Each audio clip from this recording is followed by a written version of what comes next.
L'alcoolisme est une forme d'idolâtrie. Les chrétiens peuvent répondre aux alcooliques de plusieurs manières avec amour. Nous pouvons encourager les alcooliques de notre entourage à demander de l'aide. Une personne prise au piège de la dépendance a besoin d'aide et de responsabilité. Il existe de nombreux programmes de rétablissement centrés sur le Christ qui aident des milliers de personnes à se libérer des chaînes de la dépendance, de l'alcoolisme.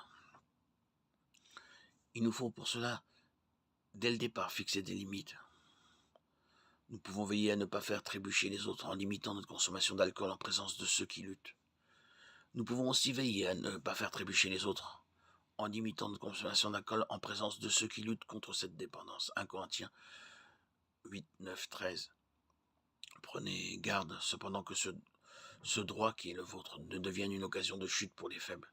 Si quelqu'un vous voit, vous qui avez de la connaissance, manger dans un temple d'idole, ne sera-t-il pas encouragé, si sa conscience est faible, à manger des viandes sacrifiées aux idoles? Et ainsi, par votre connaissance, ce frère, pour lequel Christ est mort, périra. En péchant ainsi contre vos frères et en blessant leur conscience faible, vous péchez contre Christ. C'est pourquoi si un aliment scandalise mon frère, je ne mangerai jamais de viande de peur de scandaliser mon frère.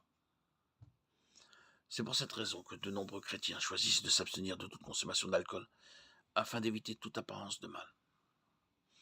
1 Thessaloniciens 5, 22. Et ainsi de ne pas permettre d'être une pierre d'achoppement. Abstenez-vous de toute apparence de mal, nous dit les écrits 1 Thessaloniciens 5, 22.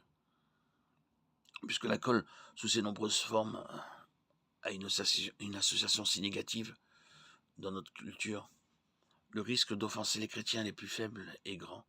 Nous devons peser notre liberté par rapport à la possibilité d'amener les autres à pécher ou de dérouter les non-croyants qui associent l'alcool à leur propre style de vie pécheur. Nous devons faire preuve de compassion envers tout le monde, y compris envers ceux dont les choix les ont conduits à une forte dépendance.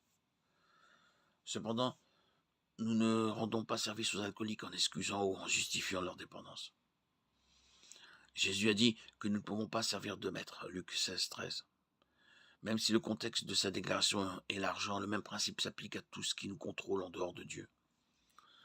Nous devons faire